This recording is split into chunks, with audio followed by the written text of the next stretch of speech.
Hey, Jack. All right. You got this stuff? Yeah, all cleaned in oil. Oh, yeah. Beautiful. Beautiful. Let's get it on. Who are these guys?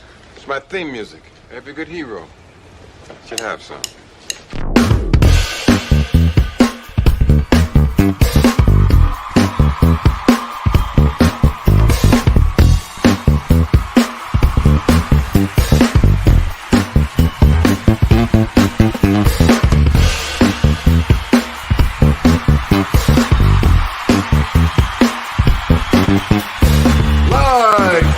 Missouri, the one, the only, Mud Creek.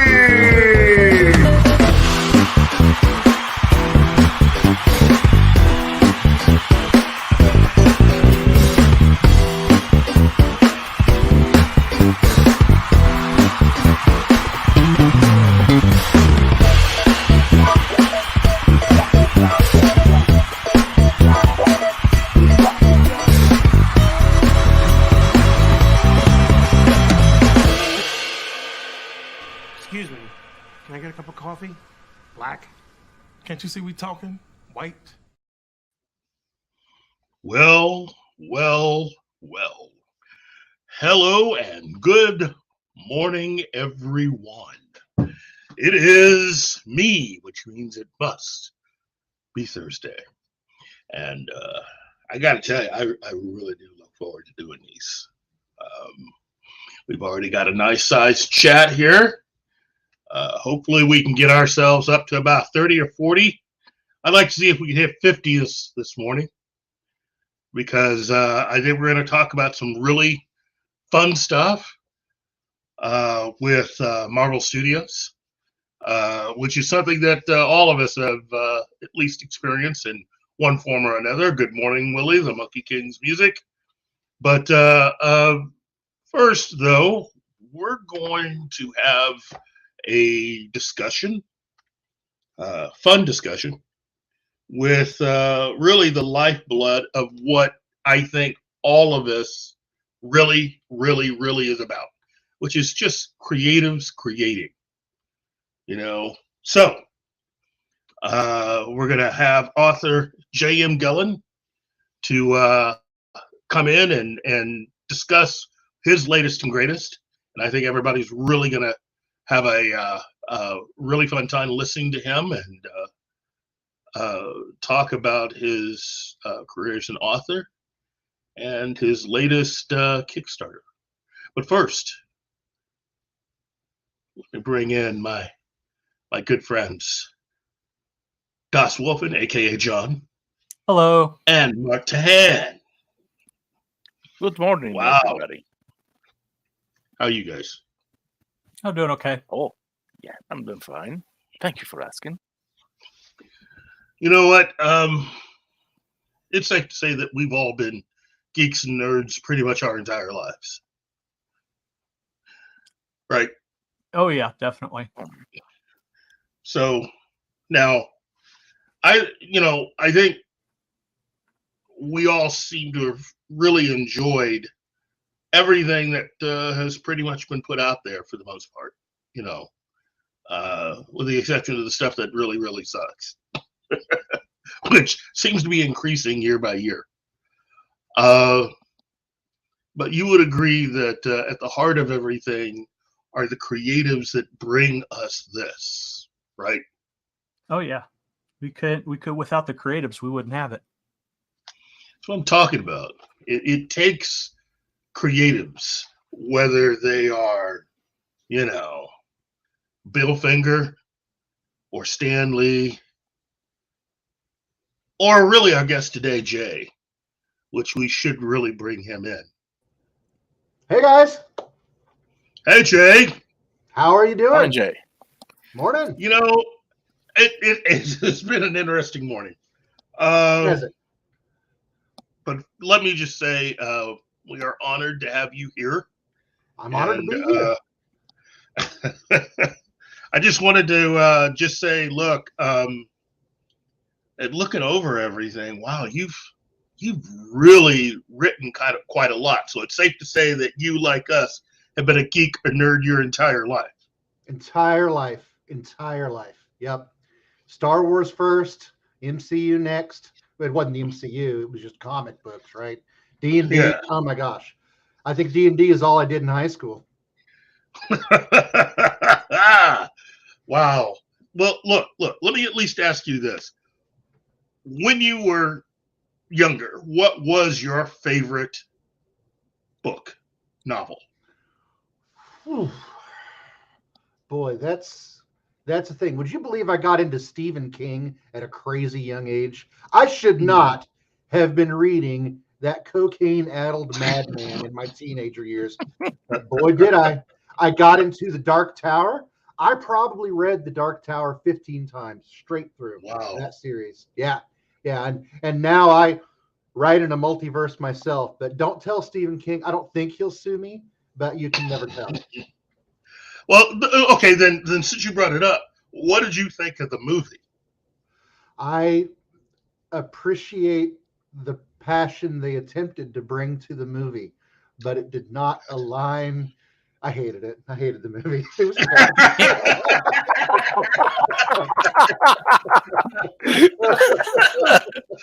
You started out so well. Yeah. There's only so far it can go. Right? No, I did not like that movie. I'll tell you what I did for those of you who know that series and who saw the movie.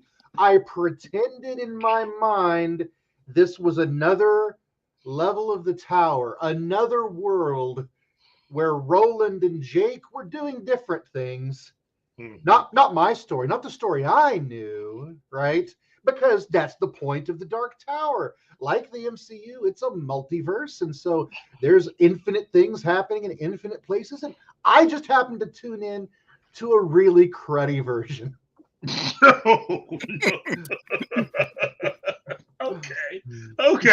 Okay. So, listen, now, how long did it take you to sell your first story? Well, it depends upon what you're talking about when you use the word story, because in 1995, which is 4 years out of high school, I began running Springfield, Missouri's first live action role-playing game. And what that means is I'm an entirely different kind of geek. I'm the D&D geek and the theater geek, like the best and the worst of both, right? And so I was running games as my full-time job when I was in my 20s, right? And those people are still some of my closest friends. We did it at VisionCon, right? Still some of my closest friends. And so I was selling stories. I mean, I like to say that all I've done is sling bullcrap since I got out of high school, right? that's the. What are you doing these days, Jay? Huh? Lying for money, you know.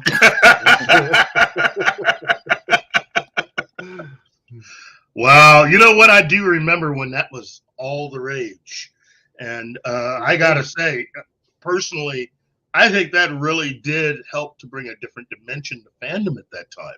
I mean, that's something that rarely gets talked about now. But back then, it was when that blew up. That really blew up. It just seemed like everybody I knew was really, really into that, or at least that, and airsoft. But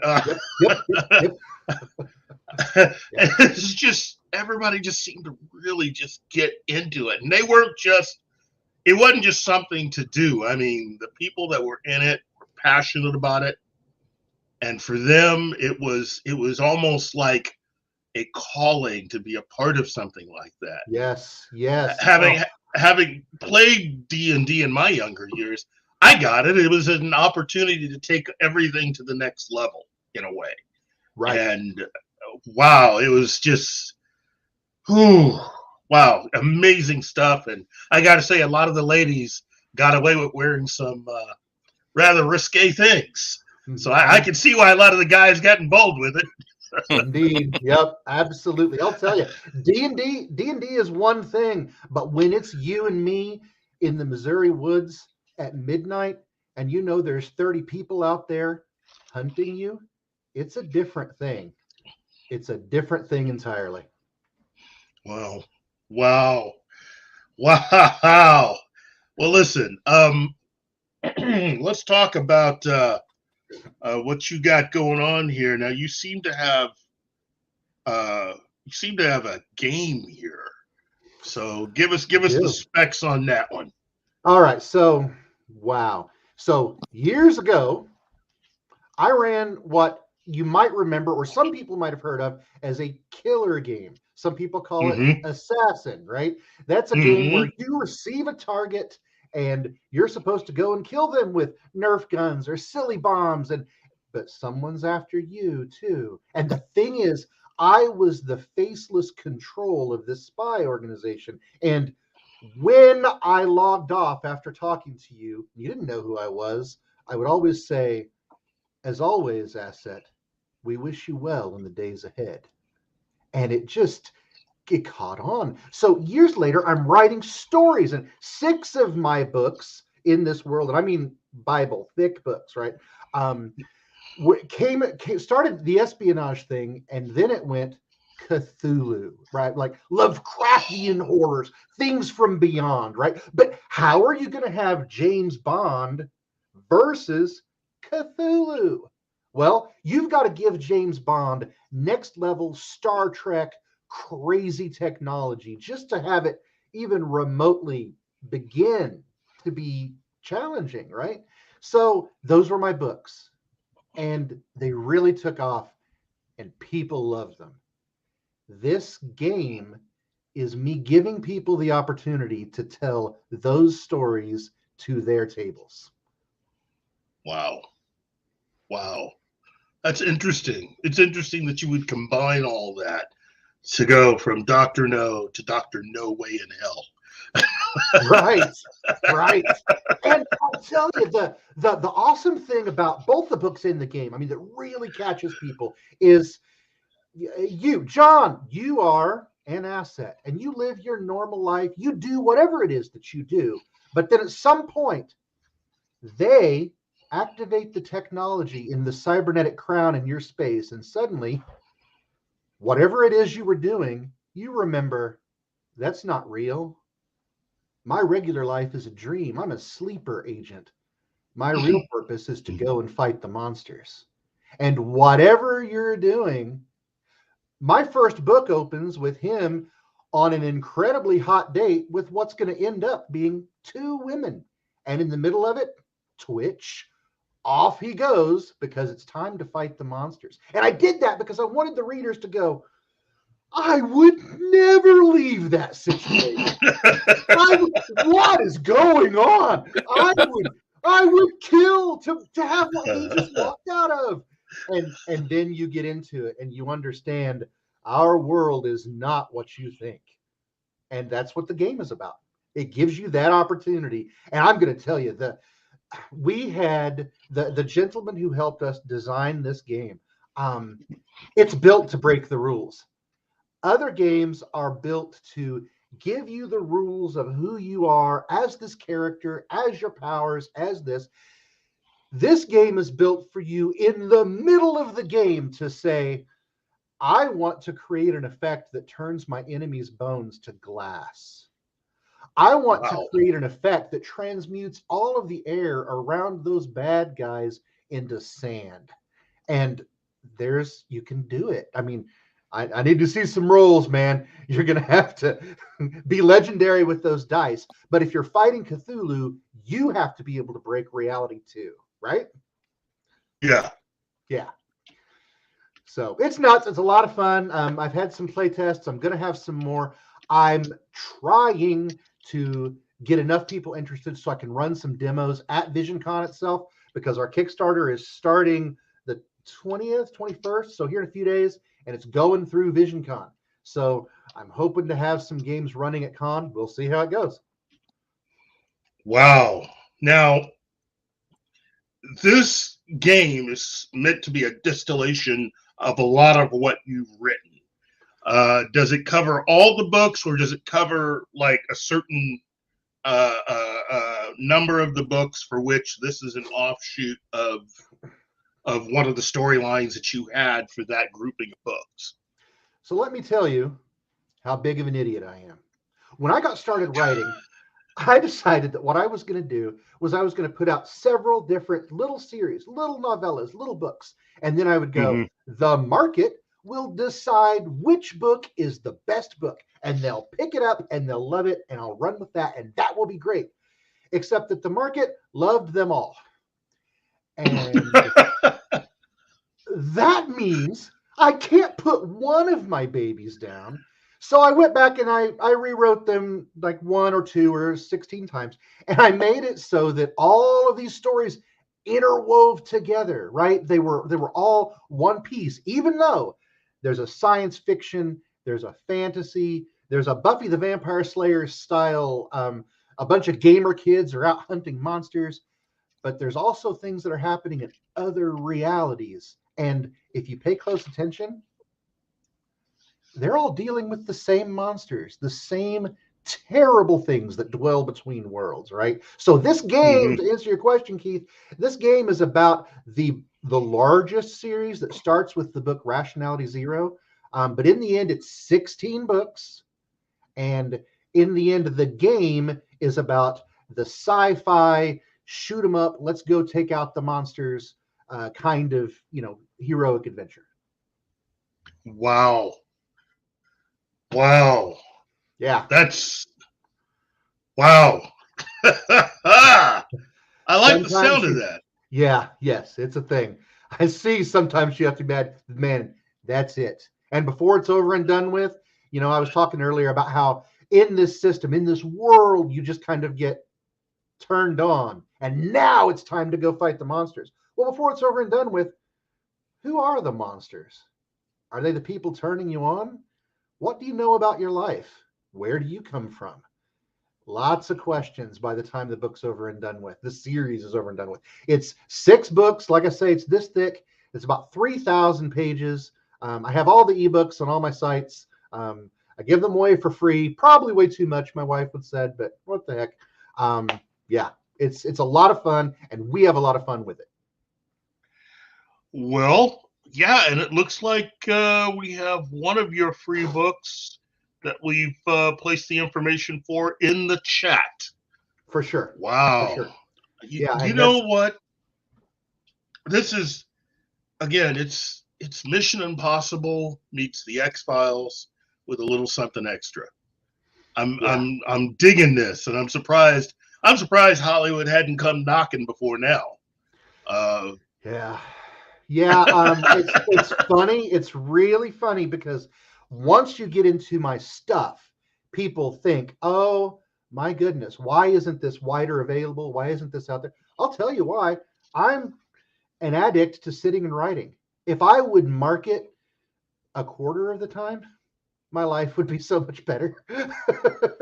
But other people drink, other people smoke, other people party. I have a keyboard, and that's what I do. Wow. Well, look, I am thankful you're doing that. I mean, I hope we can help add to what you are doing and increase your fan base and help you sell more books and make more people aware of the game, because that sounds fantastic. I'm just blown away. I'm very happy for you. You have tapped into something within yourself, and you've unleashed something that now the rest of the world can enjoy, and that's nowadays we really need more people to just create just really cool stuff for people to play and be a part of, because it seems like a lot of the other stuff that we grew up with might not be valuable for very much longer. So that's a heck of a statement, and it's true. That's truer than most people know. Yeah, we need new stories. We need, and not only, and I'm not just saying we need deep new mythologies to deal with the big problems of our lives, but we also need lighter entertainment that is not just the same stuff retreaded. Your kids deserve new stories, and some of the people listening to this should get on telling those stories. That's true. That is very true. I just hope that enough people like yourself and Stephen King and others can at least stick around long enough to teach them how to better tell those stories rather than following and towing the company line that many corporations want them to tow. So, yeah, wow. that's a big part of it, and we talk about Hollywood knocking and all this stuff. Man, I may just be indie till I die, even if it means I'll never make that amount of money, because I'll also never be out there protesting that I'm not getting treated appropriately, right? I'm a little bit of a control freak, and I get to decide what I do every day, and I have for 10 years, and this is what I've done with it. Wow. This stuff just looks fantastic. We're showing some of the pictures. Wow. Just the look of everything. Yeah. I wouldn't be surprised if somebody were to eventually get around to contacting you about this somewhere down the line and asking you to consider signing off on taking this to the next level for you. That would be amazing. We'll see. But you know what? Here's something else. And I think this gets in the way of some people telling the appropriate stories. When I asked my wife to marry me, I told her, I'm going to be writing from a park bench before I'll go and sell cars and live in a mansion. It's not the money. And so I'd love it to get picked up. I'd love millions of people to see it. But my patrons, the secret cabal of despair, my little cult, they take such good care of me. They really allow me to go to VisionCon and give free card games like I did last year. I was right next to your table. Give free card games out that just give people a blast, just a fun time. And then go home that night and know that there are some people who are thinking, I had an absolute blast. And that's it, man. Making people happy, making them see that it's not just all politics and climate change, that there's happiness in creation, and we all have to do that. Wow. It's good on you, my friend. Good on you. I love just seeing people come up with new and exciting things that just you can just tell from the enthusiasm and the way you talk about it. I mean, you obviously are so deep in this, but I'm hoping others can just pick up on this and enjoy the ride with you. Yeah, wow. It's too late for me. I've already decided what my life's about. And this is I'm too far gone. Yep. Yep. Well, look, thank you for joining us today. No problem. No problem. This is great. I hopefully you'll stick around because you seem like an opinionated young man. So just a little. Okay. But I think today we're going to cover something that I think for a lot of fans has noticeably become an issue. And it's becoming more of an issue day by day. Some of it brought on because the company that now owns them isn't doing so well. And if this were just let's see. Hold on. What is this? What is this? Got a notice here. Yeah, We're having some trouble with Rumble. Rumble. Let me see if I can fix it. Well, our friends on Rumble seem to have had an interruption in service. Yes. The service unavailable. You know what? We're going to try to get that fixed, but everyone else seems to be enjoying us right now on YouTube and all the other available outlets that they can find us. While we're trying to fix this, go ahead, like, share, subscribe. What we do, let us know how much you truly enjoy this show by making sure that your circle of friends knows of our existence, and you are more than welcome to go ahead and share this out on the social medias, on Twitch, on Rumble, on X. Just make sure you hit the bell and give us at least the benefit of your thoughts, and hopefully it's all positive, but if it's not, we will take it into consideration and managerial advisement. Wow. Well, first, before we take all this to the next level, let's go ahead, and we have quite a few people already interacting in our chat here. So let's just let me try to get this back up to the earliest part so we can at least take a good look. And here we have here we go. Tree Rock Creations. We have Willie, the Monkey King's music. Let's see. And Tree Rock Creations. Oh, right at me. Let's see. So a question for me. Let's see. At Keith, the problem I mostly experience in YouTube is that creatives have their own goals and they don't join forces to create with other creators. I will admit that is a problem somewhat. It's not the same as getting together with friends at a convention or any other type of an event, or going to the library like some of us used to do back in the day, and meet with your friends and talk. And yeah, see, look, raise your hand if you are a library person, if you are a library kid. Right here, I proudly admit it, because it was one of the best places you could go. But I will admit, collaboration is important. But I think it's, first and foremost, I think the most important thing is to get what you want straight first before you start collaborating with others. Understand what you want to do, play around with a few things, and in my opinion, be a little more well-read than most people seem to be nowadays.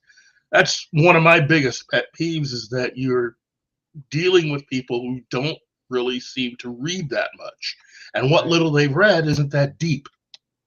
Right. I'll tell you right now, and I know I've said this before in the show, I was not a born reader. I'm sorry. I was not someone that came out of the womb ready to read books.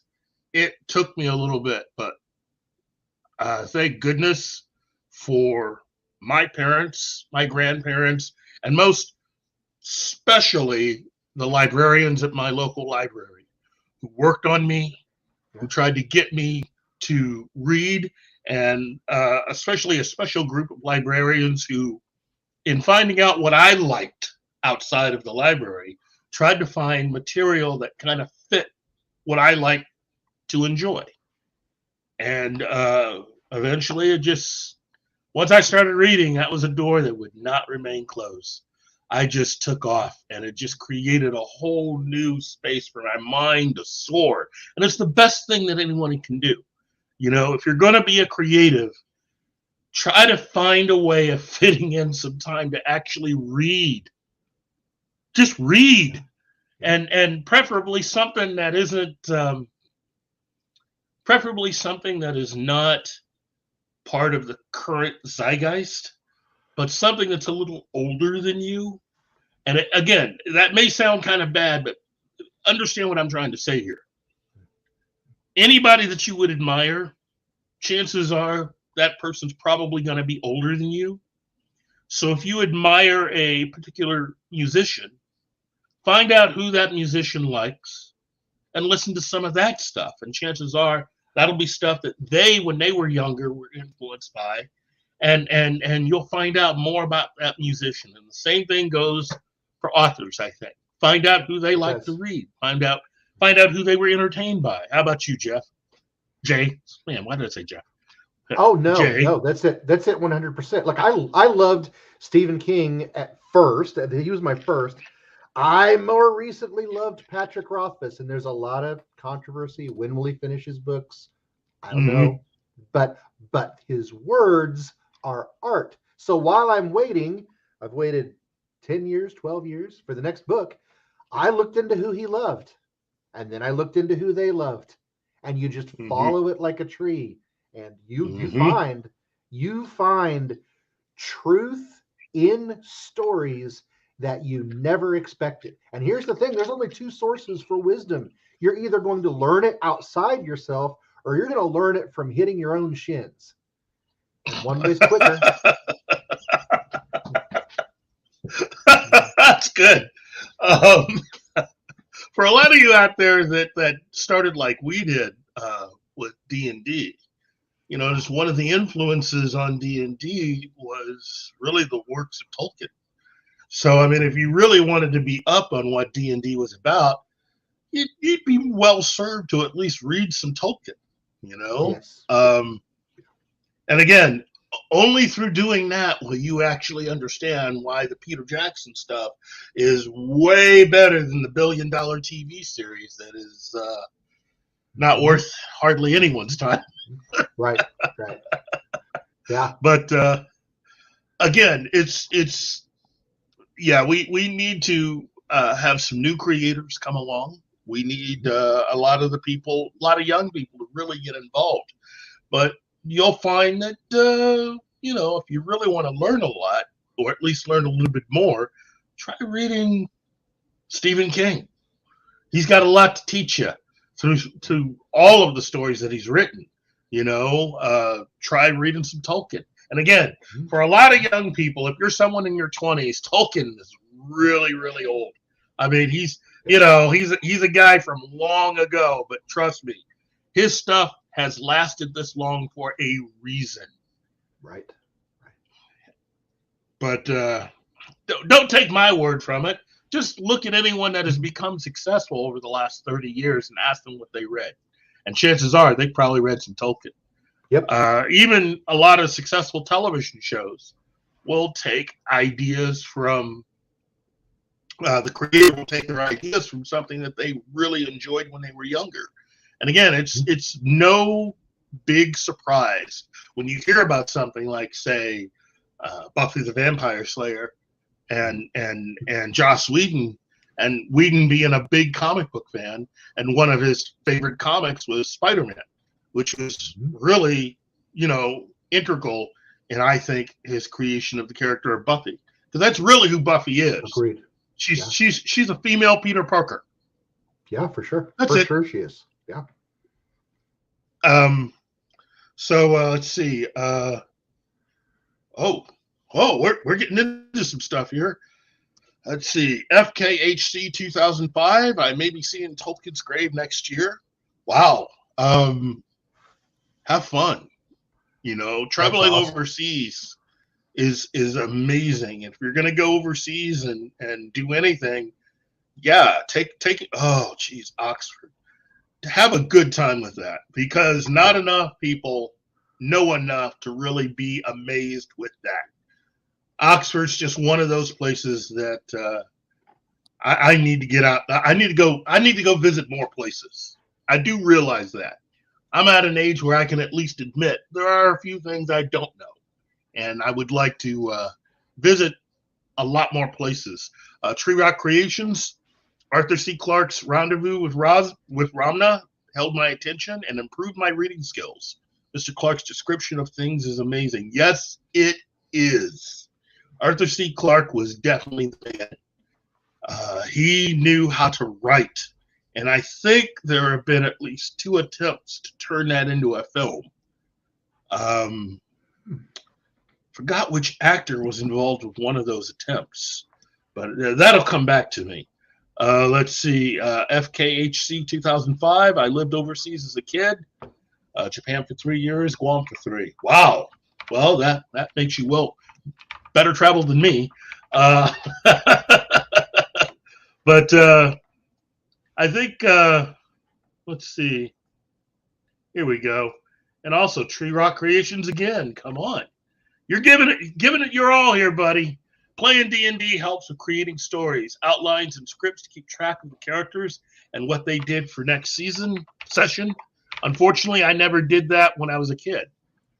Well, I got to tell you, I played D&D. I played Cyberpunk. I played a few other games. It's a lot of fun.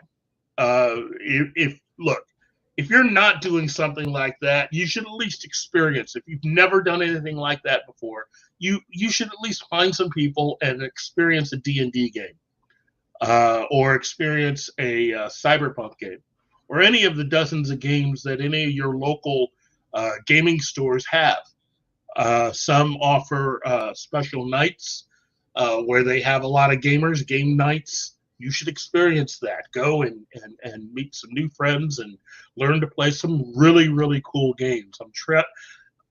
Look, I was lucky enough to have a lot of friends who were into things like that, and that definitely helped me when it came time to write some of the stories and be involved in certain things. I think it's safe to say a lot of us here have done that. But if you never have experienced that, trust me, you get some really, really good groups going. And when you have a GM who is really good at what they do, it's a magical experience. It's about as good as being it's about as good as being involved with or watching the best movie or TV series, except that it's you making decisions for the characters that you're a part of. And so far, I haven't seen anything that ever really truly beats that. How about you guys? No, nothing like it. Nothing like living and creating in your own mythology. Nothing like the bonds that you build while sitting around a table pretending to be in danger. It's amazing. It changes lives. I'll tell you, young people spending time pretending to be heroes affects them over time when they're not playing the game. Yeah. In a good way. Yeah. Let's at least put that out there. In a good way. Yeah, in a great way. In a way where, just like a child playing with toys, they're out there modeling what it means to go and fight the monsters. And we all know there's some monsters out there. Yeah. Oh, yeah. In certain cases, the killers of joy. Unfortunately, that they seem to have overrun Disney at this point. Shinatsky, yet Hasbro can't figure out how to tell a D&D story in any major form. You know what? That is true to a certain extent, although the Dungeons and Dragons movie that recently came out, I mean, that is kind of fun. You know, it's a lot better than the other Dungeons and Dragons movie from the early 2000s, which we try not to talk about too much. At least the one with Chris Pine is a lot of fun to watch and includes a lot of stuff that I don't think that they properly had in that previous film version. So it actually feels like a good D&D adventure. It was, yes. Wow. Let's see. Well, then let's get around to talking about the big topic for today, which is the MCU. Now, it's safe to say that a lot of us are fans of their films, especially what occurred between phases 1, 2, and 3. The talent, the actors that were hired, it just seemed like everything was just happening, and it was a lot of fun. And for those of us that grew up comic book fans from way back, it just felt good to be seeing a lot of the normies out there having conversations between themselves that many of us grew up having years ago. Bush McFadden, hello, Bush. Let's see, hold on. FKHC 2000. Bush McFadden says, I liked Honor Among Thieves. Weird that people involved tried to take it by claiming it was woke. It was a lot of that was just weird to me, but that's fine, you know. I look, while the movie was not a huge box office success, like say the Mario Brothers movie or even Barbie, I think there's room for them to do another adventure, although because the film wasn't that successful, it may cause them to cut the budget a little bit. Yeah. But if the writing is anything like it was for the first movie, I think it'll be well worth our time. Just my own thought. Well, it made enough overseas that basically made a little profit. And they have talked about they're going to do another one if they can find a way to do it for cheaper. That's pretty much it. I mean, they will have to do it for cheaper. And now, after what's been going on recently, that might be the best way for a lot of studios to operate. Nobody says you can't make a sequel to some of this stuff. It's just that you're going to have to do it for cheaper, and you need to stop pouring endless amounts of money to something and expecting to get these huge returns. Let's see. Michelle Rodriguez was a strong female character, if that makes sense. Yeah, she was great in the film. Everybody was really good in the movie. I enjoyed everyone. It just didn't seem to be the cup of tea for a lot of other people, and that's fine. Tree Rock Creations at Keith, good advice on knowing exactly what your goals are before involving other artists. I don't want to waste their time, as I wouldn't want them to waste mine. Yeah, well, I mean, you gotta pretty much be able to bring something to the table if you're going to be able to get creative people together. That's the whole thing. If you're going to try to come up with your own grouping of creatives, what do you bring to the table? And if you're going to really try to do that, I think the best way leading up to that is to just go out and learn, experience what some of the most successful people have already done. Yes. And see if you could come up with something that measures up. That's all. It's not the fact that who can mimic Tolkien, right, but whether or not you can be inspired enough by what Tolkien did to come up with your own stuff. That is what it's about. Okay? It doesn't hurt to be a Tolkien fan. But don't did. We've already had Tolkien. He wrote what he needed to write. I think everyone's interested in what you can do. What do you bring to the table? It would have been easy for Joss Whedon to just write Spider-Man, but he used that to fuel his idea for what eventually became Buffy the Vampire Slayer. So treat it like that. Let it fuel you into creating something that only you could create, something that you're truly passionate about, so that you can tell your story. Like Jay. You've got to love it. You've got to love the stuff, man. You got to. You do. Right. You do. It's important. But I think that's one of the things that's missing nowadays. The MCU, as I was saying before, something that I think all of us truly enjoyed. We loved going to these movies. And these films eventually became events. You saw people that started out not being very familiar. So a lot of us fans were helping during phase one. A lot of the newbies understand what was going on. All of us were probably, hit with 100 questions every time we went to the movies, especially with people that didn't know what was going on, what to expect, what's coming down the line, who's this character, and all of us were just, happy to fill that in. Look, if nothing else, Marvel did more for the egos of a lot of longtime comic book fans, at least during phase one, and in helping to build that. Phase two, oh wow, just amazing stuff. Especially when you get to things like Civil War and all of that stuff. And then phase three, wow. Oh, Infinity War, Endgame, all that stuff. Even though I was not the biggest fan of Captain Marvel as a movie, I understood where it fit. Happy to see it all. But phase four was that was a chore. And from everything that we'd experienced prior to that, it was something that a lot of us felt was a little bit of a letdown overall. Black Widow, for me, was not as good of a movie as it should have been.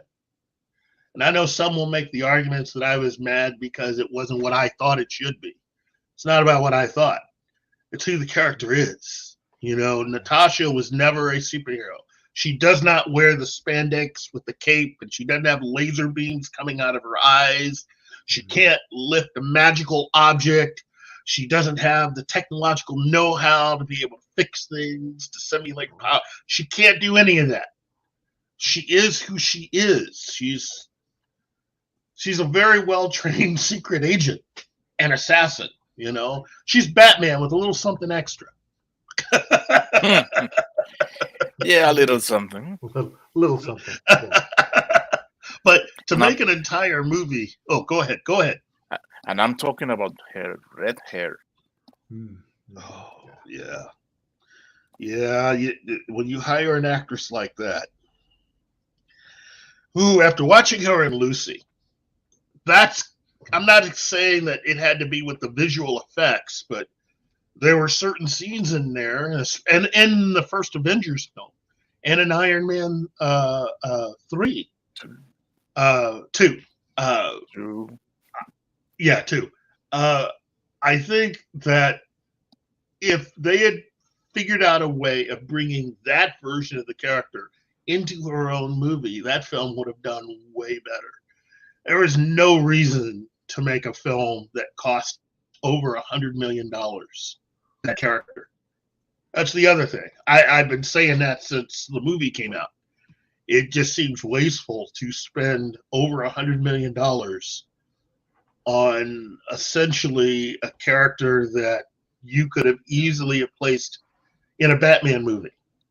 Technically, I mean, she would fit and be at home in a Batman film or a James Bond movie. Or, as I kept saying, a Bourne film. The Bourne movies didn't cost that much initially. You could have made Black Widow for about $75 million and shot it like the movie Salt or the early Bourne films. And they didn't. They chose to spend a whole lot of money basically creating a nearly confusing story. While they did introduce some new characters that a lot of people were excited by, I just thought ultimately it was just a waste of time, a waste of money. Any chance to see Scarlett Johansson on the screen, though, that's great, but still kind of wasteful. Ariel Ballet, Black Widow is basically Talia al Ghul. You're basically right. Yeah. Except she's not crazy. Yeah, she's not crazy. That's the difference. She was. She's no longer crazy. So, yes. Oh, you know what? That would be a nice crossover book with DC. Black Widow versus Talia al Ghul. Oh, that's a fight I would pay good money to see. But see, here we go deep into the nerdiness of comics. And that's really the exciting thing of what Marvel was able to do in creating Marvel Studios, which the prime purpose was to give Marvel the opportunity of creating their own movies because they were sick and tired of Hollywood messing with what they had. Now, a lot of people would look at, say, the X-Men films and say, well, what do you mean? Well, X-Men's a really good example of that. The first movie was fun, and it captured the spirit of what the X-Men were. Okay? You got a lot of the characters right. Yeah. But there were also a few things that weren't exactly right. But very, very few. Very few. X-Men 2 continued along those same lines. Again, it got a lot right. Got a few things wrong, but as fans, we were happy to get it. We loved it. And then X3. And that was hard to take. was one of those films that there was a clear understanding with fans. You either liked it or you didn't. There was just no way to keep accepting what they were giving us, given the fact the comics were so good. And again, you could the ones who were truly in pain were those fans that grew up reading X-Men comics. And you could tell that by the third movie, it was like somebody just took your favorite toy, walked up to you, and just crushed it right in front of your face. It was just, I mean, come on, guys. You know what I'm saying. Back me up. Absolutely. Yeah. Absolutely. Yeah. No, I mean, I'm sure there were people out there that enjoyed that movie. Okay? And if anybody here did, that's fine. More power to you. But me personally, that was hard to watch. And I loved Hugh Jackman. Hugh Jackman is just born to play Wolverine, but man, that script was bad. That script was a lot to sit through. It was better. It was better than the third First Class movie. Oh yeah. Okay. Yes. Yeah. Well, you have a point. First Class had its moments. For example, Joe Magneto trying to catch us up. That was awesome. But, and when he was hunting for the Yazis in Argentina, that was a really cool moment too. That also was from a different script. The idea, once they were done making the main X-Men films, was to do individual movies, and there were individual scripts that were written to create individual films.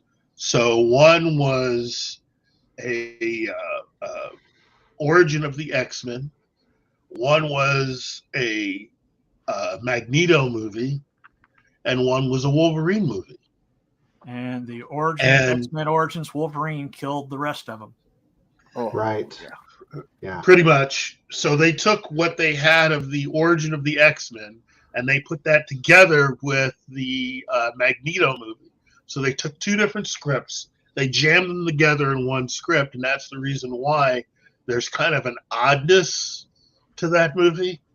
That the scene in the bar that you had with Magneto was lifted directly from the Magneto script, which, again, what I heard about that script was incredible. That was an incredible script.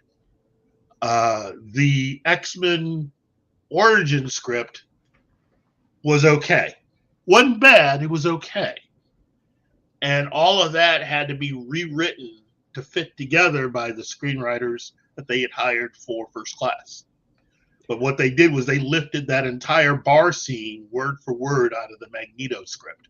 So it wasn't like it was something that they created. They just lifted it out. So for those, and every time, and Martin's not the only one that I've heard talk about this. All of the early scenes with Magneto are all lifted out of that script, almost verbatim. You know, so guess how good that Magneto movie script was. Oh, it's James Bond with magnetic powers, getting vengeance. Wow. That's how good I heard it was. But you know, stuff like that is what caused Ike Perlmutter to just take Marvel and say, you know what? I think we'd be better off making our own films.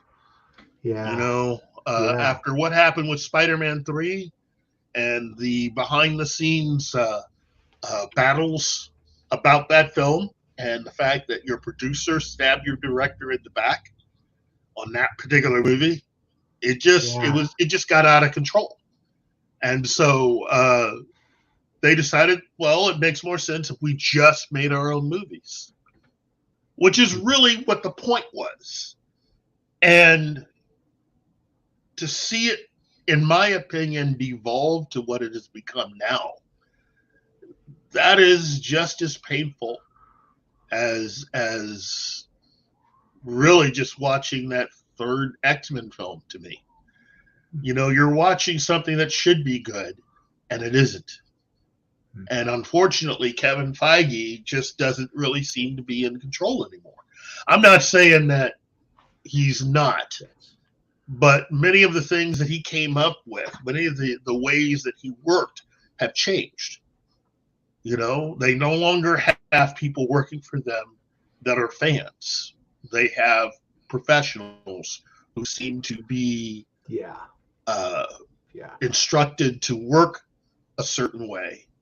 And for us longtime comic book fans, we're not enjoying this. I know I'm not. I can't speak for you fellas, but I know I'm not really enjoying this. And it doesn't seem like box office wise anyone else is either. You know, even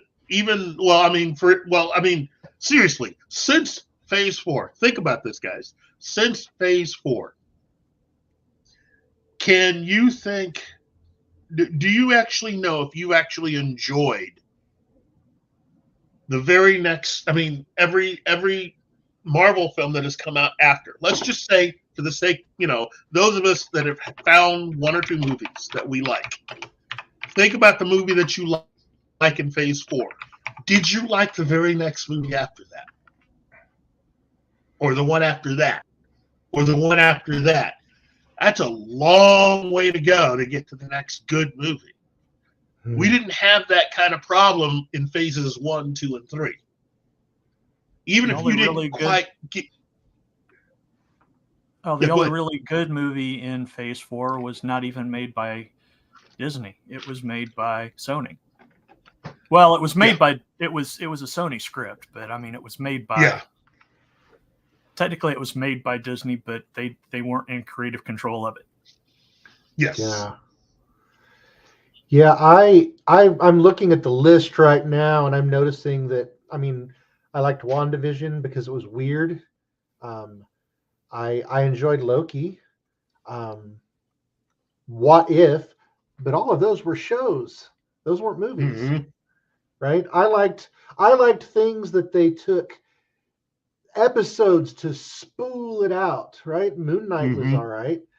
I really was looking forward to Doctor Strange, and it wasn't what I wanted. Don't tell my wife I said that, but it wasn't what I wanted. But yeah, looking at this list, it was shows. My thing with Doctor Strange, what made me excited about the first film was that was the only announced movie that when he had announced it, I was excited by. I was worried. I was worried, not that I wouldn't like it. I was worried that it would be rejected by the non-comic book fans, because those of us that actually knew Doctor Strange, who actually read those comics, you either got into it or you didn't. Yeah. You know, I thought that was going to be their one opportunity to really see what they could do. And when people embraced that, I just thought, wow, they have really done something. That to me personally that was an achievement. Right. That if you could make something like Doctor Strange, a character like that, popular with the normies, you got your ticket. I mean, you just punched your ticket to basically near unlimited success, you know. And then they took studio directions from Amber Heard for the second movie. That's a wise move. I just, oh man, that was a tough watch. That film was a tough film to watch. And I just kept thinking to myself, this is not Steve Ditko's Doctor Strange. The first movie was, but this, that was not it. And that's unfortunate. And that's one of my pet peeves with the way Marvel Studios is doing things now. You're not hearing the voices of the creators. You're not seeing what made these characters so successful when we were able to read about them in print. You were seeing a lot of people do creative things that really didn't fit certain characters. In my opinion, nearly every character they had Phase 4 and after. Even to the point of affecting. Well, okay. Let me give a warning now, because I'm about to say something that it's going to get me a lot of hate, but I have a reason for it. I was not the biggest fan of the second Black Panther movie. I'm sorry, I wasn't. I didn't hate it. Didn't really like it that much. I understood what they were trying, and I've talked about it before. I understood what they were going for. But I think if it was going to be that big a deal, they could have waited a few years and introduced a new Black Panther. You know? Or they I just could have done what they did with General Ross and just recast immediately.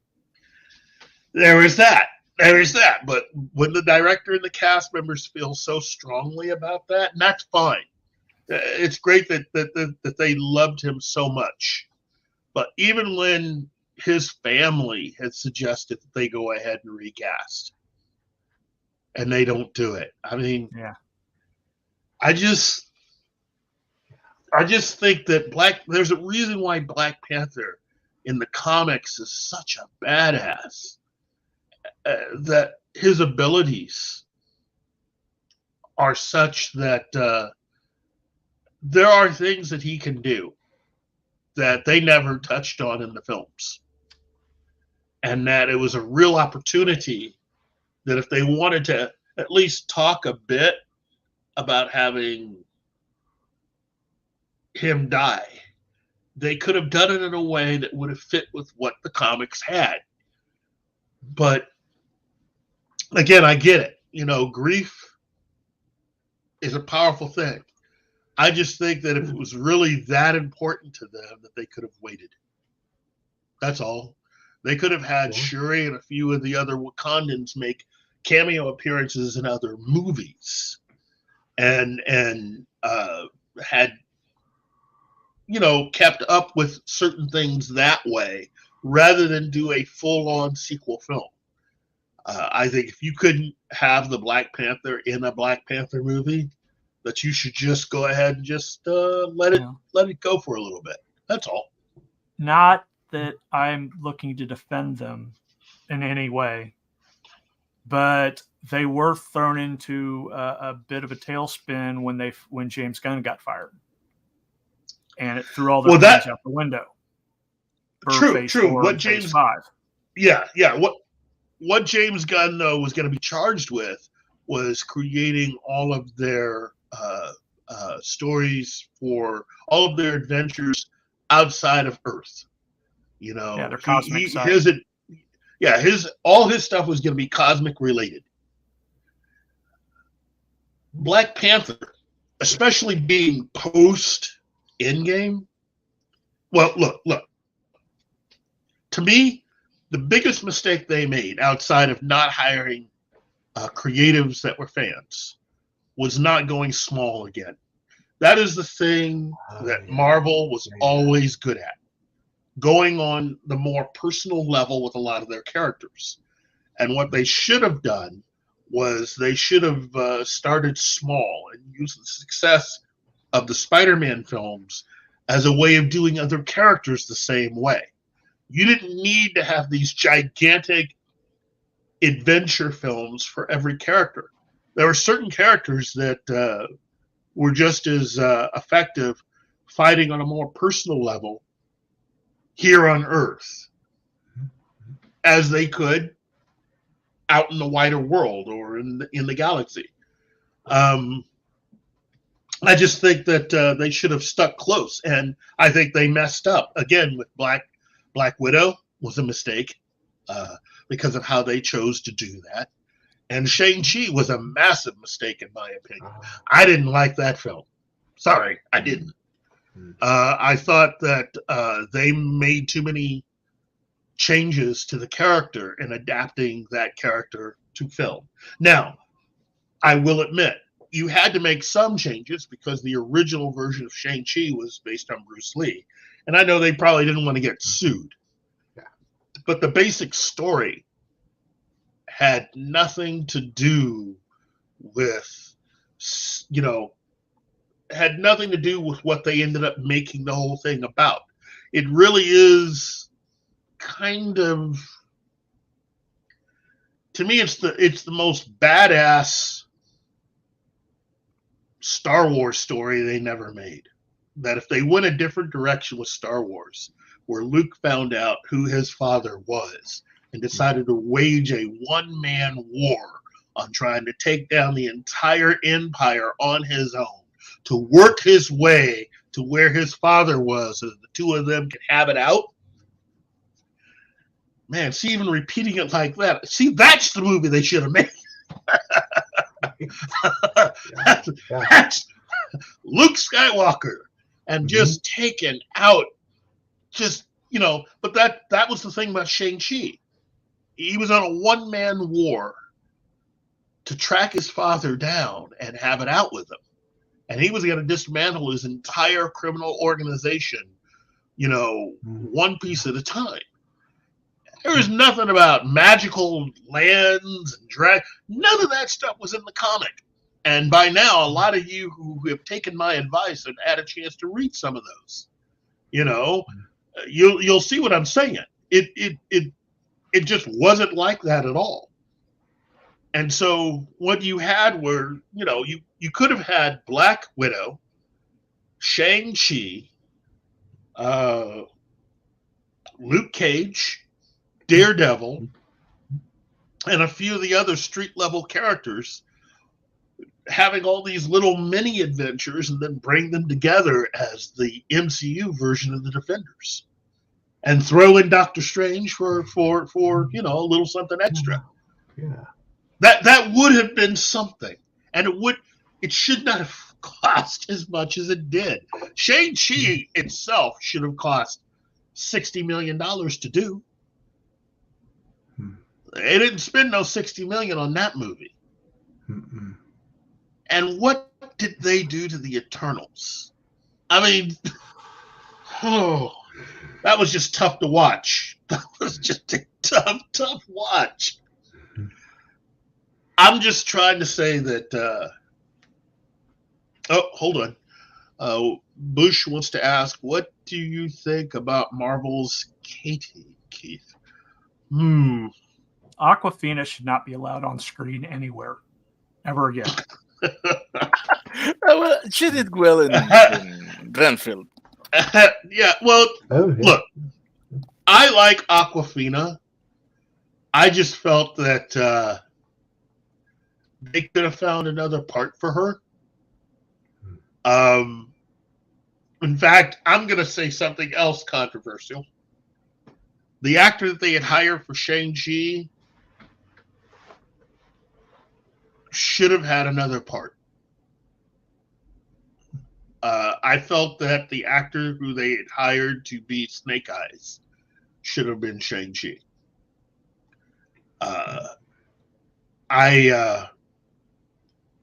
I think he would have been better suited, and you didn't need to create a superhero uniform that looks like something that Michael Jackson rejected back in the 80s as his uniform of choice for that film. But the actor who they did have playing Shang-Chi would have been a better janitor. No. He would have been a better agent of Atlas. He should have been the head of Atlas. He works better like that. I don't know if you know those comics, but take take a guy who used to work for S.H.I.E.L.D. and who was heading up a team made up of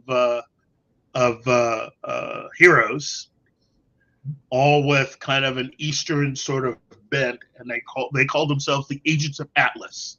And that was a comic that they came out with, and it was quite good. That would have been way better, and that actor fits that part to a T. In fact, they could have made that as a Disney Plus series. Hold on. Terrence certainly added a notch of inner city Atlanta to play an Air Force colonel. Oh, responding to Martin. I'm sorry, Bush McFadden. Keith. Yeah. Keith, Yeah. there's an accusation against you. Uh-oh. What happened? What happened? What do you have to say about this? The truth is out. Uh-oh. I'm getting on Twitter now. Uh-oh. Yeah. You know what? There was one thing about the Eternals I did enjoy. Salma? Hold on. I'm going to write it down. You ready? I'm going to send it out. Here we go. It was the end credits. Oh, no. Well, I like Salma. Look! All the actors to her. were, all the actors were good, but come on, this is the month of August. This is the unofficial month of Jack Kirby. You cannot tell me, being any level of a Jack Kirby fan, that what you saw in that movie was Jack Kirby's Eternals. I'm sorry, you can't tell me that. That was somebody else doing something different, calling it the Eternals. Although that was not. I did like the thing with Athena and Gilgamesh. Their storyline was fine. It's just the rest of it was hot garbage. You are way nicer than me, man. that was nails on a chalkboard to me, man. I happens to like the Epic of Gilgamesh, so I am not fine with what they did to him. I just look. I'm just sorry. You got to treat Jack Kirby better. You know, Jack Kirby deserves. Look, the Eternals was Jack Kirby's attempt to bring to Marvel what he had done for DC Comics in creating everything that he had created for them. And I just, Stan Lee asked him directly to do that. And so to mess that up the way that they did, that's borderline unforgivable. You know? Oh, wait a minute. Ariel Ballett. Keith, you don't have any voodoo dolls from the creators of the Eternals, since every so often stick a needle into them, do you? Not that I'll admit to. So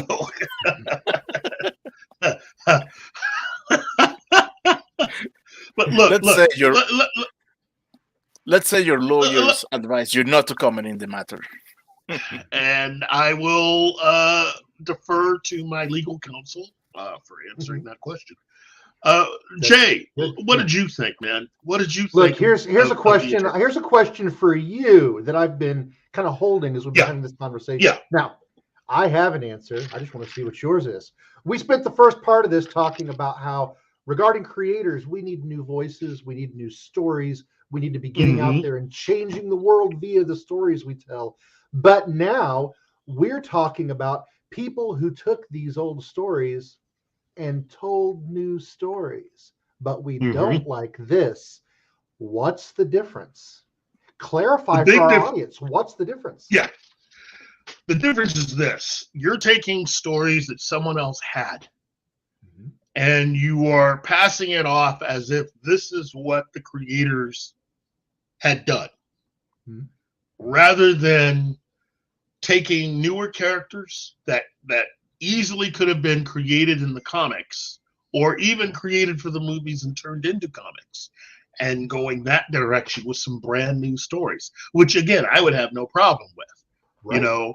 But you cannot take something like the Eternals, or even something like I hated what they did with the Atlanteans and Namor. It was just, it was unnecessary. You know, if you wanted to see something different, there are a lot of characters to pick from. Marvel has so many characters, and I guarantee you, a lot of these people, especially a lot of the normies, have no idea how many characters there are that exist within the Marvel pantheon of heroes. They have a character invented for almost everybody, from every situation, every walk in life. Look, I have another controversial statement to make. That all of the Marvel stuff that they had on Netflix is hands down better than every single Disney Plus attempt at doing the same thing.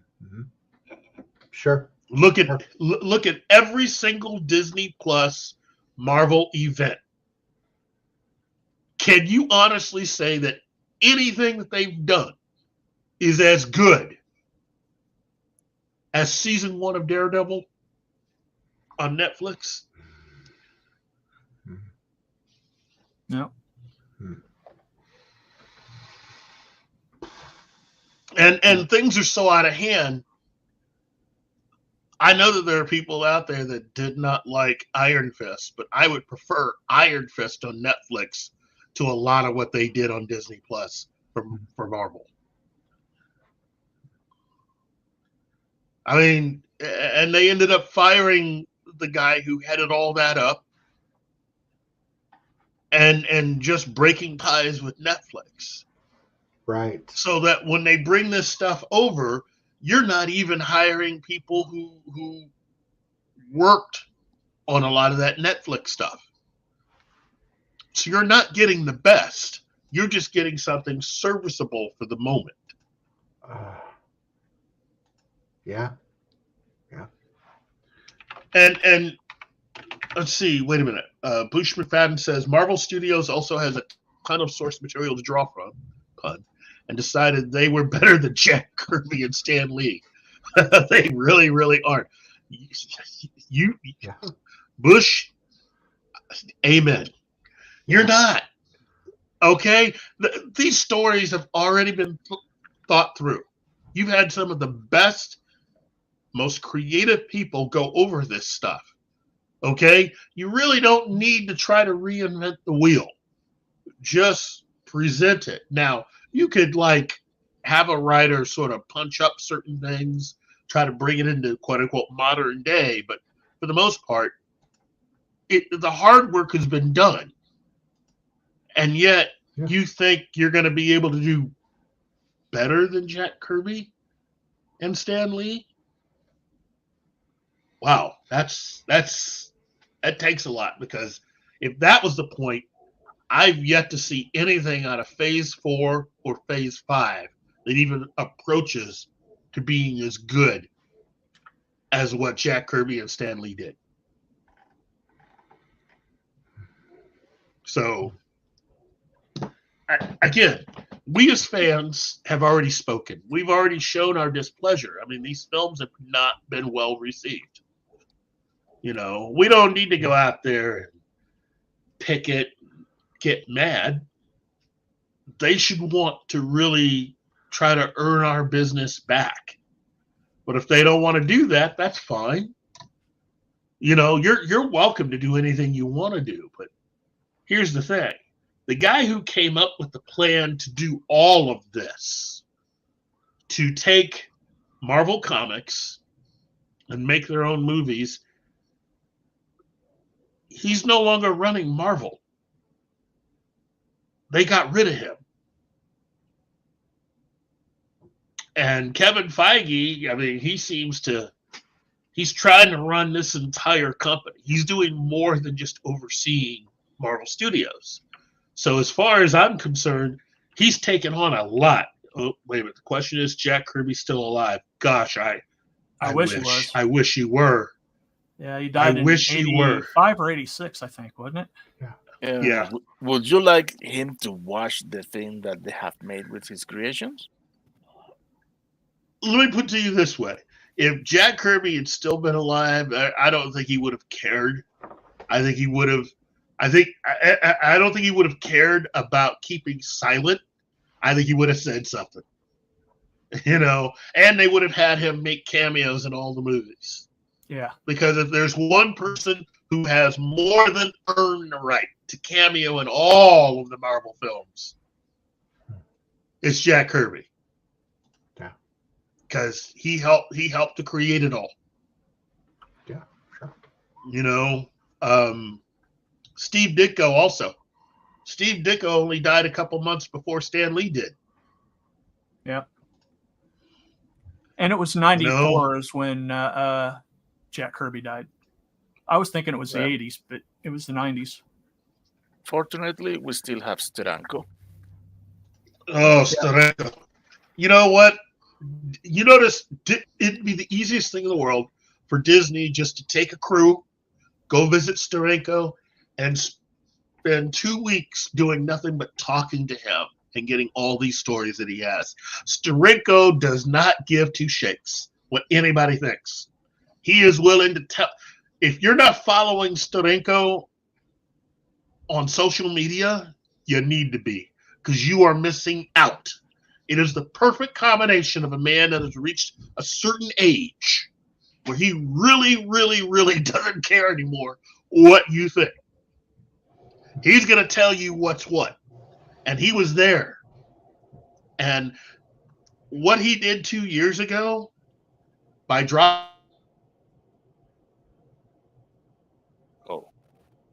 of the character, the spirit, and about how all of that stuff worked out and how everything came together as far as the bad business practices that led Bob Kane to do what he did with Batman. And all of that fit together. Wait a minute, Ariel Ballet. And if Disney would do that for its Marvel, maybe Warner Brothers could somewhat do the same for DC. Let me tell you something about Warner Brothers and DC. Okay? Here's the thing. The people that were running DC before they bankrupted it, basically, before David Zaslav got there, those people had their chance, they had their time, and they did enough damage that it's not worth putting forth their ideas. I'm serious. We've seen everything now. When David Zaslav bought Warner Brothers, and he bought it to do with as he pleased, he had to put out all the movies that they had left over. Okay? Black Adam, Shazam, Fury of the Gods, aka Shazam 2, The Flash, Blue Beetle. I think the one that we have left over is Aquaman 2. Yeah. Remember, these same geniuses are the same ones that thought that we were going to really, really, really go out and make Wonder Woman 84 even more successful than the first Wonder Woman movie. That Birds of Prey was going to be this big movie that we were all going to really, really just fall in love with. And that, Joker would be a passable movie, a little one-off experiment that, they didn't have to worry about because they weren't fully invested in that film. Remember, I said these geniuses bankrupted Warner Brothers. Wonder Woman 84 was awful. Birds of Prey was god-awful. And Joker went ahead and not only made over $1 billion, but it walked away with DC's second major Academy Award ever for acting, which is something that even Marvel has never done. They have no awards for acting at all. Hate to break it to you, Marvel fan. That's the truth. And again, I feel bad for saying, the thing about Blue Beetle, but to me, it's not worth it to continue a lot of stuff that was begun by the Idiot Squad before they left. You might as well start all over again. And that's really what I was getting to with the MCU. It's time for the MCU to reboot. It's just time. People love Captain America. They love Iron Man. If you're not going to bring those actors back, and I'm going to tell you right now, even if they wanted to, they wouldn't come back. You're going to have to bring the characters back. You just have to. We have reached that point. Because people would love to see the Avengers interact with the X-Men and the Fantastic Four, the way it is in the comics. Because right now it looks more and more like they're just going to basically slowly replace a lot of these characters and turn the MCU into the exclusive home of the Fantastic Four and the X-Men. Basically allowing all the people who got us into this mess to continue to get us in this mess, thinking that all they got to do is just change the characters.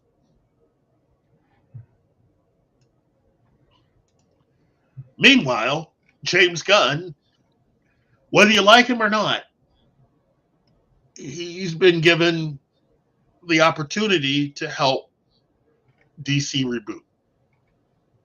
Now, here's the thing. His entire deal was only for 2 years. Technically, really 3 years, really. So he only has time, when he announced all that, technically he only had time to do one thing. And that was the Superman movie. Now, they've made lots and lots and lots and lots of announcements about what they're going to be doing at the MCU. Heck, they've made a lot of announcements before, with the group of Warner Brothers people that bankrupted the studio. We still have yet to hear any updates about the Ta-Nehisi Coates, J.J. Abrams Superman. Look how quickly James Gunn got his script written and they started casting. That should tell you where J.J. Abrams ranks right now.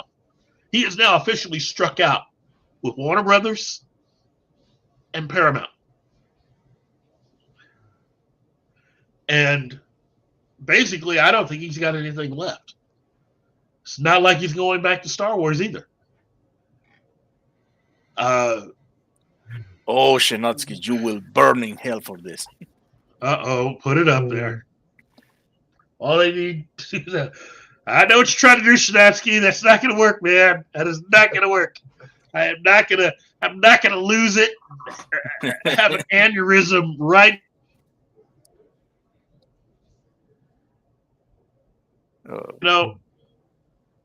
If there is one thing about Alex Kurtzman that makes him irresistible to executives is that he's their boy. He does exactly what they want to do. He is the guy you hired if you want someone who will not flinch as an executive if you tell them, hey, I think we should give Batman the power to fly.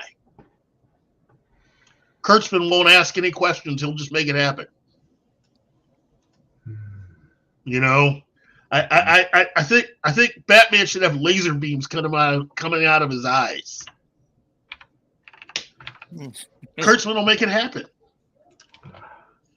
With no thought as to how that really changes not only just the character, but how it upsets the balance of the entire DC universe, let alone create some interesting situations between Batman and a lot of his rogues gallery. I mean, you're talking, you've now made it easy for him to not have to struggle and just go ahead and capture everybody instantly.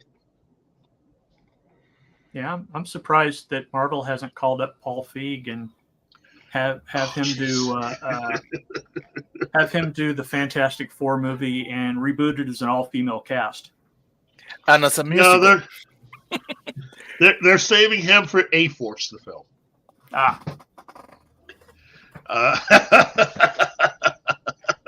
Look, personally, I think Paul Feig and all of those Bridesmaids was a fun movie, and if they can get back to a raunchy comedy like that, just saying, it's a way forward.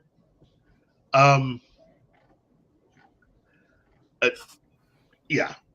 So, Jay, what do you think, man? What do you think? Do you think there's any hope for Marvel Comics at this point? The question is, will the MCU be reset? I think that in Loki, the moment that He Who Remains tells them, if you kill me, here's what's going to happen, and then Sylvie kills him. I mean, if they don't, it's Chekhov's gun. They said they were doing something, right? And with the number of multiverses they have, why wouldn't you have a multiverse where you tell these off stories you want to tell and then have one where every beat is exactly the comic book? Do both. Mm-hmm. I mean, maybe don't spend $100 million on one. Maybe have two for $50 million that are likable. Mm-hmm. Wow. See, good ideas. They should hire you. Okay? Yeah. They should hire you. No. I'm a troublemaker. I don't know. Hey, that's what we need more of. Let me ask you this. What was your favorite Marvel comic? Oh, well, I've already mentioned that I like Stephen Strange, and I do. Multiverse, weirdness, monsters from outside. I mean, come on, look at the stuff that I'm making, right? Always loved that. But then I can get in. It's odd because online I lead this evil cabal of despair, but Captain America's inherent goodness, every time, man. If there's a Mr. Rogers, and I don't mean Steve Rogers, Mr. Rogers kind of goodness and hope that he is able to portray, that who else is telling those stories now? I mean, Superman is obviously dark now, right? He's not the Superman who's standing up for what we should be, but there's times that Captain America does exactly that. And when I read those stories, how do you not let that hit you in the heart? Because that's what stories are supposed to do, right? That's what they're for. Yeah. They're not thinly hidden propaganda. And that's what's happening. They're spending $100 million to turn fandoms into different kinds of propaganda. And here's how you can tell for the rest of your life, if you can see it, if you can see the obvious correlation to something happening in the real world, it's propaganda. If you don't see it and it changes your heart and mind, and years later you think that story shaped who I am forever, it wasn't. It was mythic and it was true, right? And that's what fans want. Hear, hear. How about you, John? What was your favorite Marvel comic? Oh, Captain America. You know that. Just thought I would ask for those that aren't familiar watching the show. Martin, what was yours? Spider-Man. Hey. Okay, so 2 for Captain America, 1 for Spider-Man. I am also the odd man out. It was Fantastic Four for me. Love Fantastic Four because of the underlying messages of that, I mean, ultimately,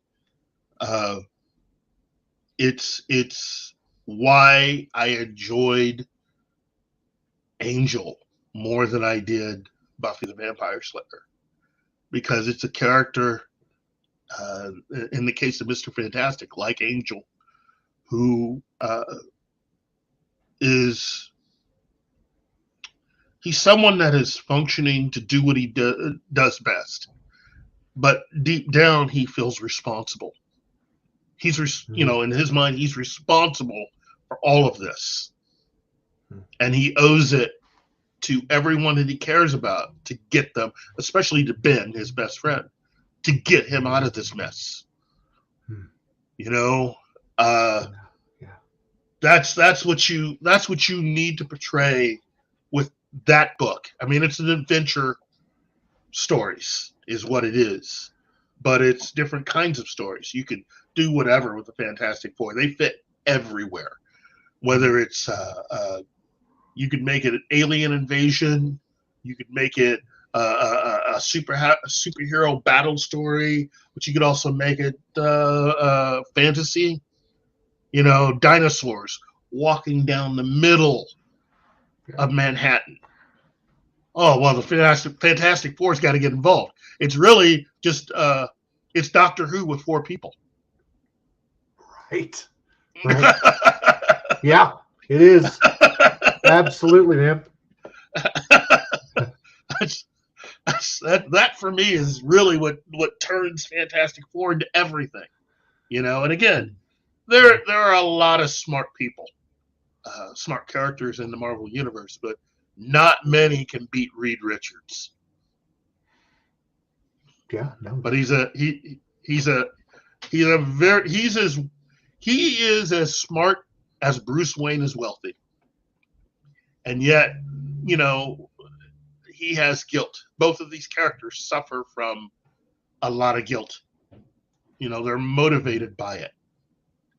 And that's, Batman being my favorite DC character and the Fantastic Four being my favorite Marvel characters. And I think if you ever had a crossover, I think that would be interesting to play out with the both of them. So, Keith just came out with a new Doctor Who franchise, according to Ariel Ballet. Well, maybe. I mean, again, that given the people who are currently doing things for the MCU, I wouldn't hold my breath. But I'm kind of disappointed in what they've done up to this point. Just saying, I would just like to see them reboot. I think that's the only way to solve a lot of this stuff. Now, they've already signed Hugh Jackman to a multi-movie deal. So it's not just going to be with Deadpool. This is gonna be a little bit. I think Bush McFadden, Reed Richards isn't a dick. He's just super logical and practical. Lying so as not to hurt someone's feelings doesn't make sense to him. True, he's almost like a Vulcan who has a super, super hot wife. Yeah. Well, Keith, do you remember what I said when Disney bought Fox? That they'd bring back Hugh Jackman. Hugh Jackman would come back I said that Hugh Jackman would come back if they backed a big enough truck up to his house. They backed a big enough truck full of money up to his house. Yeah. He's going to have to start his own bank. He's got so much money now.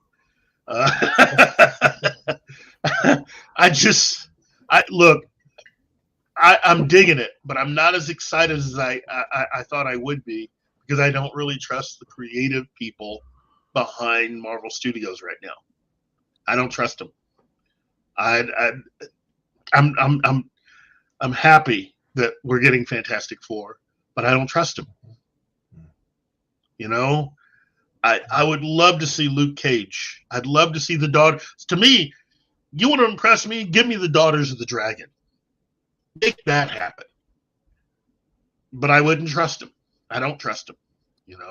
That's the reason why with James Gunn, If Superman Legacy doesn't work, he's fired. It'll be just like that. So one way or another, this either works or it doesn't. David Zaslav's not going to spend his time fooling with it. You know, and James Gunn understands that. It's not going to be a surprise. He told Gunn up front, this is what I want from you. Hollywood needs that kind of person running stuff. It's like, look, I'm not, I'm going to tell you exactly what I require from you, and you've got to deliver this. Now, if he does good work, all that stuff that he said that he knows. Keith, So we lost you for a couple of seconds, and can you please repeat that? what did you last hear? Oh,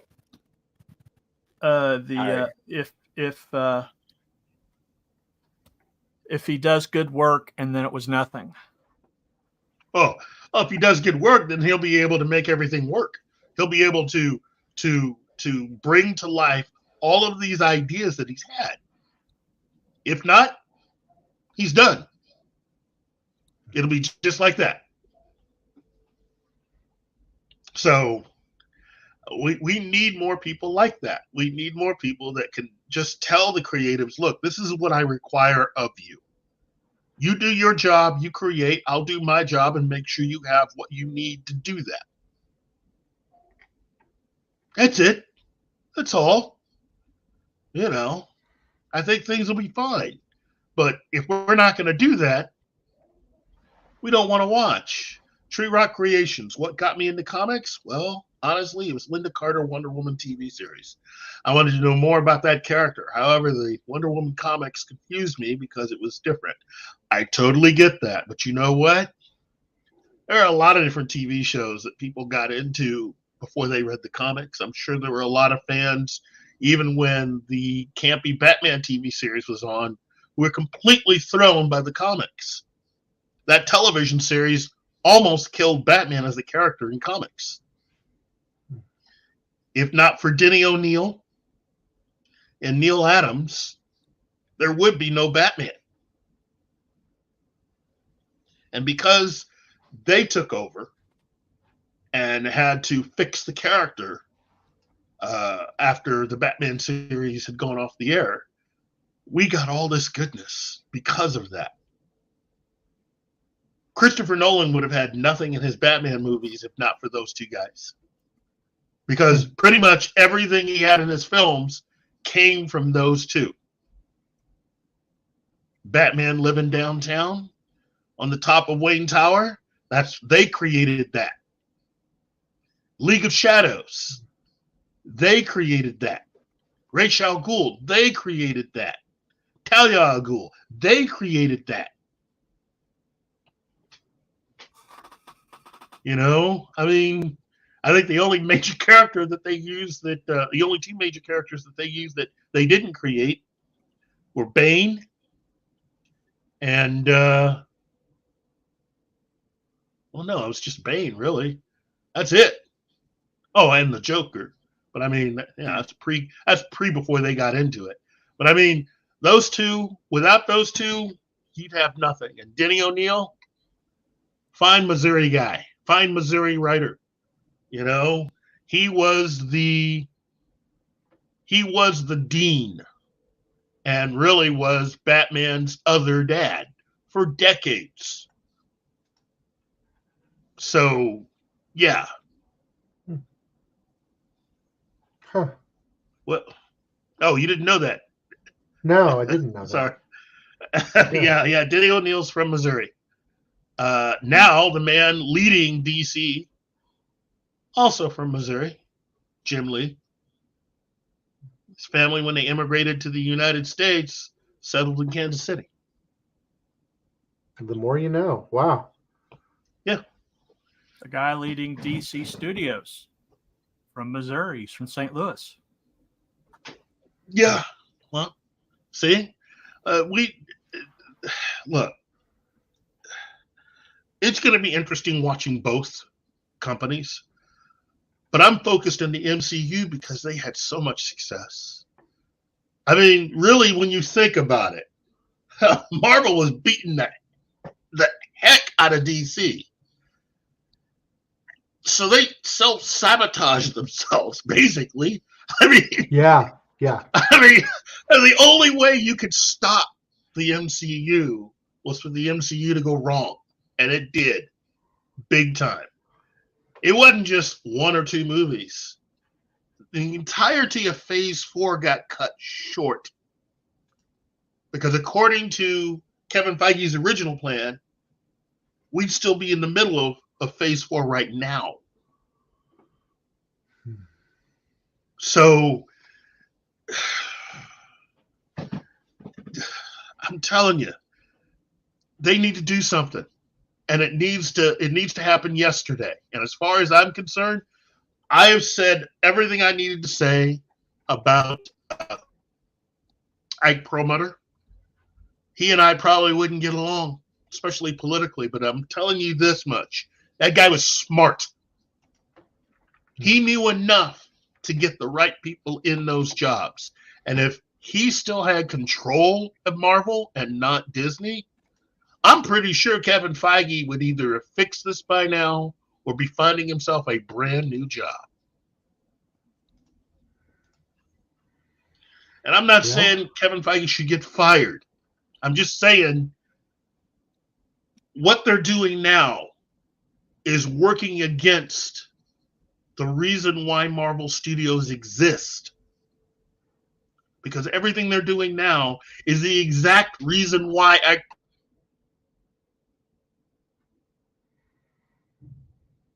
You faded. Yeah. Right after Can you hear me now? everything they're doing now. Oh, everything they're doing now is going against why Marvel Studio exists in the first place. This is everything that they did this for. Working with Fox, working with Sony. They didn't like the way they were being treated and decided to go off and make their own movies. And again, think about it. A comic book company that has decided to make their own Hollywood films. You can't even tell that they're doing that now. Nope. They're about as bad as just letting anybody just do whatever they want with the characters. So I'm just saying, there's got to be a better way. Okay? Let's see. Destiny Captain. Ike Perlmutter was the guy that forced the crappy Inhumans down our throat. He's not perfect. I question whether he's still relevant. You know what? He did that. I'm not here to defend the guy. He's a billionaire. He doesn't need me to defend him. All I'm saying is the amount of money that they were making, they started that with him in charge. Since he's been gone, since Kevin Feige now doesn't really have somebody over him, because Kevin Feige is just a producer. He's not a businessman. His job hasn't been to run a company. His job was to make movies. If you have him technically taking over to do stuff like that and things aren't running the same way that they should be running, logic would suggest that you need to at least consider going back to what you had before. And if bringing back Ike Perlmutter is what we need to do, bring him back. Because as a company, they're not doing what they should. You know, Bob Iger had a way of running things, and that was to let the creatives in all these companies that he brought into Disney run. But it was with the caveat that as long as you guys continue to make money, I don't need to say anything to you. I don't need to come down there. You know, don't be like a dad on vacation. Don't make me turn this car around type moment. You know, he never had to do that. But if you let these people run for too long and do whatever they want, is about as big a mistake as letting your 15-year-old and your 12-year-old and your 10-year-old have control of the house while you and the wife are on vacation. What do you think's going to happen after you've been gone for a week?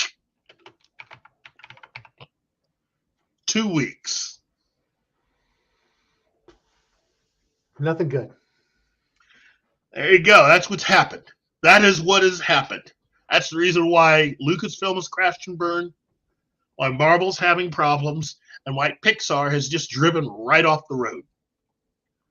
You know, basically, Iger needs to just man up, go in there, and start threatening to whip some A. And that's what's happening with Lucasfilm, first and foremost. If you've listened to WDW Pro's latest, I haven't. I'm beginning to think that he's on the right track.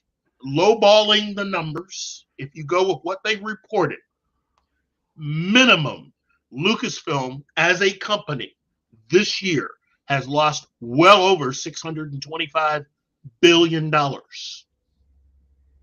$1 million. Man. Okay. $1 billion. Yeah. Million, 625. Hey, Peter Van Side. Welcome. Yeah, but they're There 4 it million is. in the hole because of the Yeah, but no. They were trying to take it all just based on what has been reported. They said it's conceivable if you just take what they've reported. Because, you know, they've heard that a lot of this stuff is actually more expensive. Like, if you take what they've reported about Indiana Jones at face value, the number comes in at $625 million.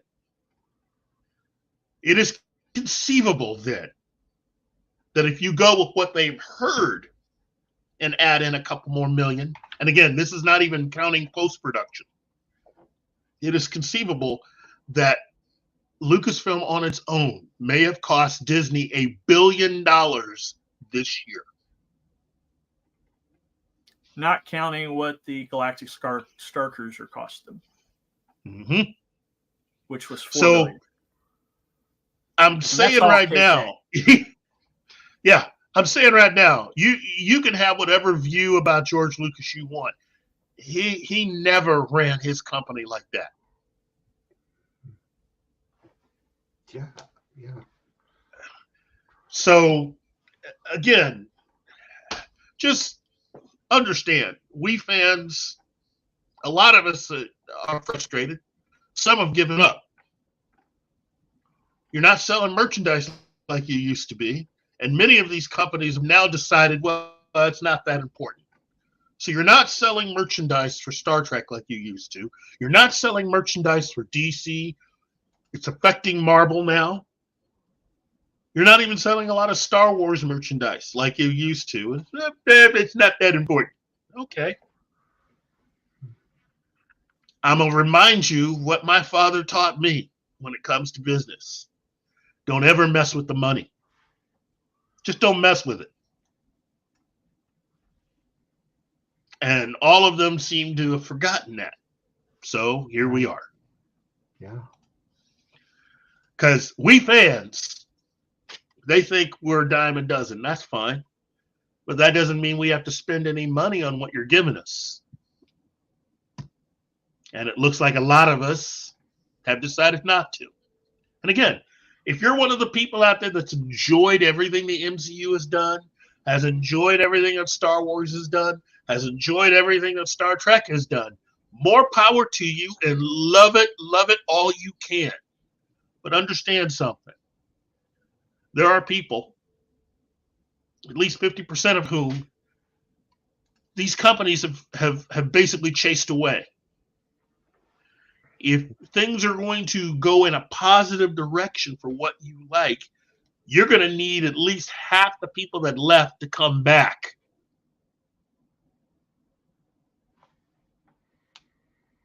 The merchandise.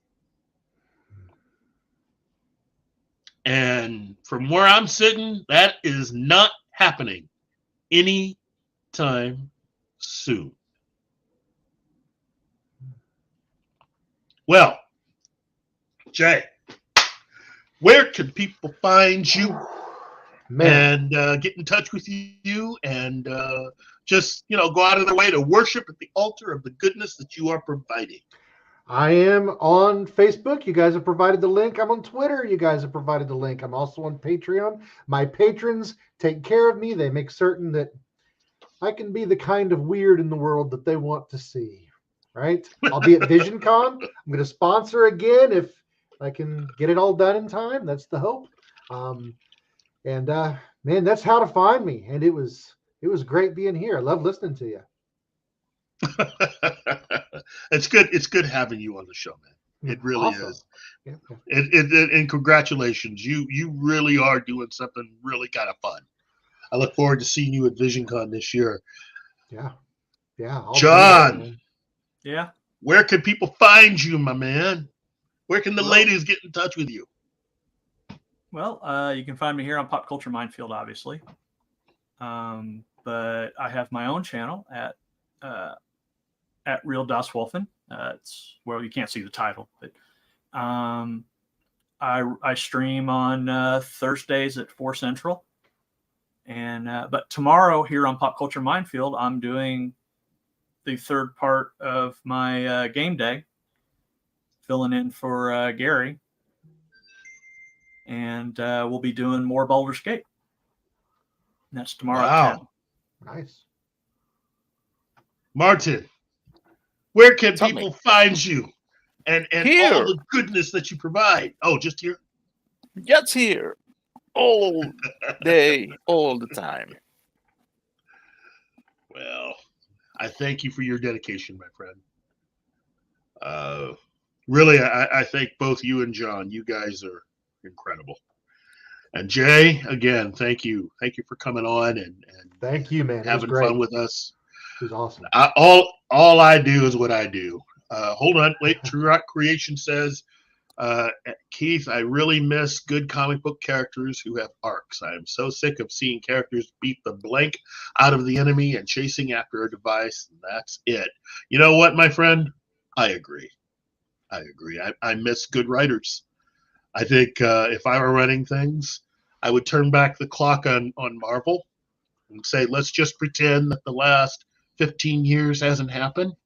And wherever we left all these characters, say, let's start, you know what? Let's say wherever these characters were in 2005, where we left them off, that's where we begin from tomorrow.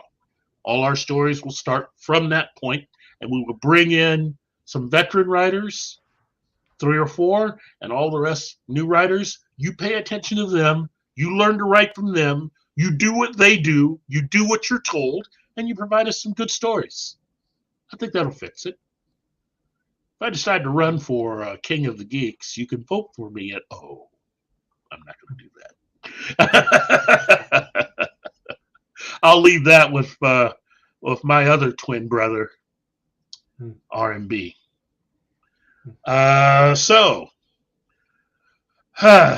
for Martin, John, my brother Gary, myself, and for my good friend here, thank you very much for sitting down and giving us the benefit of your time from your incredible day that you're having, which I hope you have more of. Okay? Yeah. So thank you, and see you next week. Bye. Take care.